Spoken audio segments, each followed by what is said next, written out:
مدینے کا سفر ہے اور میں نم دیدہ جب بھی افسردہ بدن لرزیدہ میرپور خاص کی سماجی اور سیاسی شخصیت بین المذاہب ہم آہنگی صوبائی سندھ کے نائب صدر اور چیئرمین حاجی محمد علی نے وادی مہران کے معروف ثناءخواں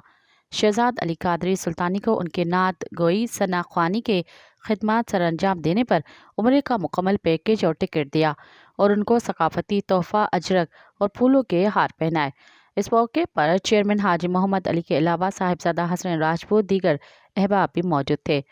شہزاد علی قادری سلطانی نے چیئرمین حاجی محمد علی کا شکریہ ادا کیا اور کہا، میرے دلی تمنا تھی سفر مدینے پر جانے کی، جو آج چیئرمین حاجی محمد علی کے وسیلے سے پوری ہوئی۔ میری دعا ہے کہ حاجی محمد علی بھائی کو دن دگنی رات چگنی ترقی عطا فرمائے اور ان کے عمل اور صحت اور کاروبار میں خوب برکت عطا فرمائے، آمین۔ مزید خبرن